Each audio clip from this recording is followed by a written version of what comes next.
اور اس کے نتائج آپ یہ کہہ رہی ہیں کہ وہ بہت اچھے آپ کو نظر دیرپا نہیں ہے سر، دیرپا نہیں، یہ ایک وقتی اور عارضی ہوگا. کتنا وقتی اور عارضی آپ سر مجھے خطرناک لگ رہا ہے بس. اچھا کہ ہاں میں خطرناک لگ رہا ہے، اس سے زیادہ پھر اگر جو ہے کیونکہ اب زمین سے سکون والا جو ہے نا کہ زمین پہ پیس رہ جائے وہ اب نہیں رہنا. اور پھر دنیا کو اللہ پاک نے، مجھے تو یہ وہی ٹائم لگتا ہے جس کے بارے میں کہتی تھی پتہ نہیں اللہ میاں کو کتنی جلدی ہے، مجھے نہیں پتا اللہ پاک کو دنیا کو سمیٹنے کی، سکیڑنے کی. وقت یہ وہی ہے جس میں ہم داخل ہو چکے ہیں، ٹائم یہ وہی ہے سر. تو یہ کہوں کہ یہ جنگ بندی ہوگی، یہ نہیں ہو سکتا. تو یہ جو آپ کہہ رہی ہیں کہ جنگ بندی ہے اور یہ عارضی ہوگی، اور آپ کو یہ لگتا ہے، آپ کا علم یہ کہتا ہے کہ مئی میں زیادہ اسکلیشن جو ہے وہ ہوگی نا، تو آپ اس کے نتیجے کے طور پہ اللہ نہ کرے مگر کوئی نیوکلیئر آپشن دیکھتی ہیں کہیں سے استعمال ہونے کا خدشہ؟ کیونکہ اس کی باتیں تو شروع ہو گئی تھی. بہت امکانات. اچھا. کیونکہ زمین پہ نا، میں نہیں کرنا چاہتی بری باتیں کہ بری باتوں کو پر لگ جاتے ہیں، کہ وہ اس کے بہت امکانات ہیں. اچھا. ڈسٹرکشن. کتنے پرسنٹ خدشات آپ کو لگتے ہیں؟ آپ بس یوں سمجھیں کہ ہم کہہ سکتے ہیں کہ اللہ ہی کو ترس آئے تو آئے. میں پہلے بھی یہ کہتی تھی کہ میں ڈیٹ دیتی تھی کہ اگر 21 مارچ کے بعد بھی نہیں ہوتے مذاکرات تو پھر میرے پاس دینے کو ڈیٹ نہیں ہے نا. اچھا، وہ مذاکرات شروع ہو گئے، وقتی پیس آ گیا، کیونکہ اپریل کا مہینہ آسمان پہ بھی ستارے نرم ہیں، اور مئی میں پھر سخت ہو جاتے ہیں، مڈ میں سے بہت سخت ہو جاتے ہیں.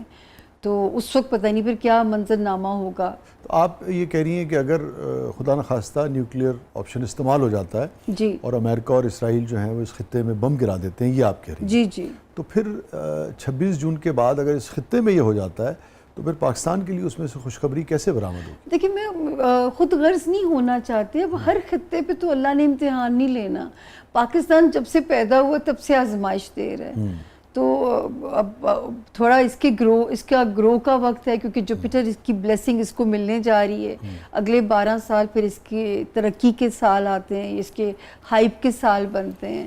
مجھے سامعہ بریک پہ جانا ہے، میں واپس آ کر یہیں سے کنٹینیو کروں گا. اور فاطمہ صاحبہ جو تھیں، وہ میں نے شروع میں ناظرین کو بتایا تھا، وہ ہمیں آج پتہ لگا کہ یہ چلی گئی تھی اس عرصے میں دبئی، اور یہ وہاں رہی ہیں، کوئی جنگ کے سارے دن انہوں نے وہیں پہ گزارے ہیں. جنگ سے پہلے آپ گئی ہوں گی نا، اور کل آئی ہیں، یعنی کہ جس وقت آج ہم یہ شو ریکارڈ کر رہے ہیں تو کل ہی آئی ہیں. تو ان سے ذرا جاننے کی کوشش کریں گے آنکھوں دیکھا حال. ہاں، کہ بھئی وہاں کیا ہوا، وہاں حالات کیا ہیں، وہاں لوگ کس طرح سے بیہیو کر رہے ہیں، لوگوں کا مورال کیا ہے، کتنا نقصان ہوا ہے. تو یہ ایک طرح سے ہمارے لیے ایک رپورٹر کا بھی کام جو ہے وہ کریں گے. مہمان بھی ہیں، رپورٹر کا کام بھی کریں گے. میرے خیال میں اس سے پہلے آنکھوں دیکھا حال جو ہے وہ دبئی کا اس طرح سے شاید ہی کہیں سامنے آیا. تو فاطمہ سے جاننے کی کوشش کریں گے. اسپیچ ہی نہیں ہے نا وہاں پہ. اب میں یہاں آ گئی ہوں تو اب تو میرے پاس ہے فریڈم. اچھا، وہاں تو سنا وہ اجازت بھی نہیں تھی. ہاں، آئی تھنک وہ اریسٹ کیا انہوں نے کافی 33 35. آپ نے ریکارڈ بھی نہیں کیا یا صرف اس کو کہیں لگایا نہیں؟ ریکارڈ پہ تو ہمیں فائن ہے نا وہاں پہ جتنے بھی. تو میرے بردر نے تو اسٹرکٹلی بول دیا تھا کہ 20-30 ہزار درہم فائن ہے، اس کے اوپر 2 سال کی سزا ہے، اینڈ دین بلیک لسٹ کر کے آپ کو واپس بھیج دیکھیں نا پاکستان جیسا ملک کہاں ہوگا. دیکھیں اتنی آزادی سے آپ آگے بیان کریں گے، لوگ دیکھ رہے ہوتے ہیں، اس کو لگا رہے ہوتے ہیں. تو ناظرین اسٹے ود اس. بہرحال اللہ تعالیٰ دنیا کو محفوظ رکھے، سب کو محفوظ رکھے. اچھی بات یہ ہے کہ آپ بھی حفاظت سے واپس آئیں. تو ذرا آپ سے بھی جاننے کی کوشش کریں گے کہ کیا کچھ آپ نے دیکھا. ناظرین اسٹے ود اس، کہیں نہیں جائیے گا، چھوٹے سے وقفے کے بعد واپس آئیں. ویلکم بیک ناظرین. زبردست میں ایک بار پھر خوش آمدید. ہمارے ساتھ موجود ہیں سامعہ خان صاحبہ. اور سامعہ ذرا فاطمہ صاحبہ سے جاننے کی کوشش کرتے ہیں. فاطمہ تو کتنے عرصے پہلے گئی تھیں آپ وار سے؟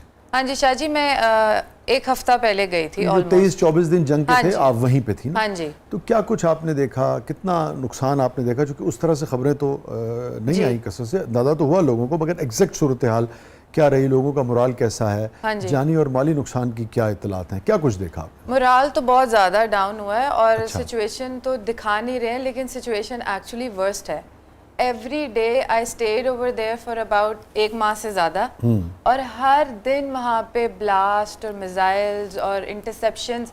Every day it was happening, روزانہ کی بیسس پہ. کتنی مرتبہ سائرن بجتے تھے؟ سب سے سائرن تو ہمیں فون پہ ہر روز آتا تھا. وہ آپ کو ایک سیکیورٹی الرٹ آتا ہے، اور وہ بھی ایک بہت خوف پیدا کر دیتا تھا، اور پینک ہو جاتے تھے. اور مالز میں تو ایک بیپ ہوتا تھا، الارم. اچھا، لوگوں کو لگتا تھا وہاں پہ کہ یہ سیفٹی الرٹ آ رہا ہے کہ سچویشن ورسٹ ہو سکتی ہے. بٹ ایکچولی اندر کی بات یہ تھی کہ یہ تب آتا تھا جب کہیں میزائل گر جاتا تھا. اچھا. تو وہ صرف الرٹ کرتے تھے کہ آپ کہیں بھی ہیں تو سیف جگہ پہ چلے جائیں. ٹھیک ہے, تو آپ یہ کہہ رہی ہیں کہ وہاں پہ جب فون پہ الرٹ آتا تھا تو وہ تب آتا تھا جب اٹ ایکچولی ہیپنڈ. ٹھیک ہے, گر جاتا تھا, میزائل کسی جگہ ہٹ کر دیتا جی, تھا. ہٹ کرتے کتنی مرتبہ آپ کو یاد پڑتا ہے کہ آپ کے فون پہ یہ تو شاہ جی روز آئے ہیں, لیکن پہلا اٹیک مجھے یاد ہے کیونکہ میں اکیلی گئی ہوئی تھی. ویسے تو میری فیملی وہاں ہے, لیکن اس دن میں اکیلے گھومنے چلی گئی. وہ فیئرمونٹ ہوا تھا, پام جمیرہ دبئی. ہاں پہلا جو تھا وہ پہلا تھا, اور اس نے بہت پینک کریٹ کیا تھا کیونکہ اس ٹائم کچھ وہ ہے بھی عمرہ کا علاقہ وہاں. ہاں, نیوز میں بھی آ گیا تھا, ویڈیوز بھی شاید بنا لی تھی, تو اس کی وجہ سے بہت زیادہ خوف پیدا ہو گیا تھا. پھر اس کے بعد کریک ہاربر پہ ہوا, دبئی میں. اگر آپ دیکھیں نا تو انہوں نے جو لوکیشنز ہٹ کی ہیں نا وہ دبئی کی ٹاپ لوکیشنز ہیں, تو وہ بہت کراؤڈڈ بھی ہے. مرینا بے پہ بہت رش ہوتا ہے, اور فیئرمونٹ جہاں ہوا ہے پام جمیرہ وہ وہاں پہ بھی بہت رش ہوتا ہے. دبئی مال تک, میں اس ٹائم پہ مال میں تھی, اور اس ٹائم تو انہوں نے سب کو بس لوگوں کو جو آپس میں ہی پتا تھا, یہاں تو یہ ہوتا ہے نا کہ سچویشن خراب ہوئی ہے تو ایویکویٹ کراؤ. وہاں تو اتنا بلاسٹ ہو گیا کسی کو پتہ نہیں ہے, وہ ایک دوسرے گھر والے ہی بتا رہے ہیں اور لوگ پھر بھاگ رہے ہیں. مینجمنٹ آپ کو اچھی نہیں لگی وہاں کیونکہ وہاں پہ بتاتے ہی نہیں ہے نا کہ کیا سچویشن ہو رہی ہے. یہ فریڈم آف سپیچ تو دینی نہیں ہے انہوں نے کسی کو. تو بس یہ الرٹ سے ہی آپ کو آئیڈیا ہوگا کہ یار میزائل کہیں گر گیا ہے. اور ایک تو ہم لوگ, کیونکہ میرے بھائی شارجہ میں رہتے تھے, تو النادا میں بھی ایک اٹیک ہوا تھا ہمارے پیچھے بلڈنگ کے, تو وہ ایریا کلوز تھا ہمارے جہاں پہ میں رہتی تھی. تو ہم نے تو پورا آسمان دیکھا ہے کالا ہوتے ہوئے, اسموک, اتنا اسموک اپ ہو گیا تھا کہ مطلب اس ڈر آ رہا تھا آپ کو کہ یہ ایکچولی آپ کے ارد گرد بھی ہو رہا ہے. جب یہ پاکستان اور انڈیا کی وار ہوئی تھی اس وقت آپ پاکستان میں تھی؟ ہاں جی, اس وقت تو یہیں تھیں آپ. کیا فرق دیکھا آپ نے, یہاں کے لوگوں کا جو مرال تھا, ایمانداری سے بتائیے گا, اور وہاں جو دنیا بس رہی تھی؟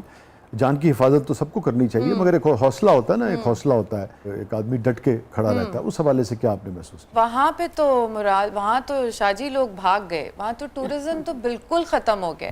کیونکہ مجھے یاد ہے جب میں گئی تھی تو ہم 5 منٹ کا ڈسٹینس جو ہے نا دبئی میں, وہ آدھے گھنٹے میں کور کر رہے تھے. And after 7 days when it actually happened, تو پورا دبئی خالی ہو گیا. ابھی کسی کو وہاں کی سچویشن نہیں پتا, دبئی ایکچولی خالی ہو گیا.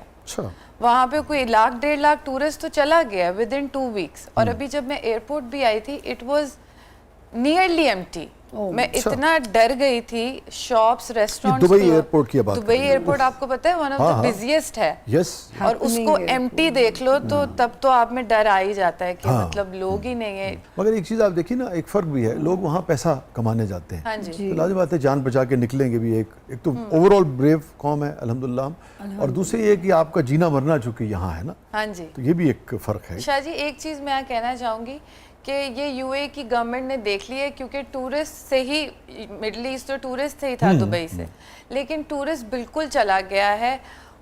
ابھی وہ جو دیکھ رہے ہیں, جو وہاں پہ لوگ رکے ہیں, وہ میجورٹی پاکستانی ہیں, لوکلز کو چھوڑ کے. تو وہاں رہتے ہوئے بھی ودن اے اسپیم آف دس 40 days مجھے I was getting job opportunities, جو کہ پاکستانیوں کے لیے ایز اے پرسن میں نے بہت اچھا کر دیے گئے تھے فاطمہ, کیونکہ ہم ہاں ویزے بھی کھل جائیں گے اور جابز اپرچونیٹیز بھی. کیونکہ میں تو ٹورسٹ گئی تھی, اور پھر بھی ہر جگہ مجھے لگ رہا تھا کہ جیسے ابھی میں سی وی ڈراپ کروں گی and I will get the call the other day, کیونکہ لوگ چلے گئے کام کرنے, لوگ چلے گئے ہیں ان کے. تو اب ہمارے پاکستانیوں کے لیے یہ اچھی خبر ہے. آپ نے بڑا اہم نقطہ اٹھایا, کیونکہ ایک خدشہ یہ ظاہر کیا جا رہا تھا کہ جو لاکھوں پاکستانی ہیں ان ممالک میں, اگر ان ممالک کے حالات خراب ہوتے ہیں اور تو پھر یہ ہے کہ خدا نخواستہ ان کی نوکریاں نہ جائیں, تو ان پر بھی بوجھ آئے گا, پاکستانیوں پر بھی بوجھ آئے گا, ان کے خاندانوں پہ بھی, اور یہ جو ریمیٹنسز ہیں آپ کی, اس پہ بھی فرق پڑے گا. مگر یہ ایک انٹرسٹنگ پہلو ہے. آئی وش کہ ہمارے پاس کو ماہر معاشیات ہوتے تو ان سے بھی ہم اس پر بات کرتے. مگر یہ تو طے ہے کہ اللہ کرے کہ یہ وار کی صورتحال بہتر ہو. تو آپ کا یہ کہنا ہے کہ پاکستانیوں کے لیے اپرچونٹی نکلنے کے امکانات ہیں.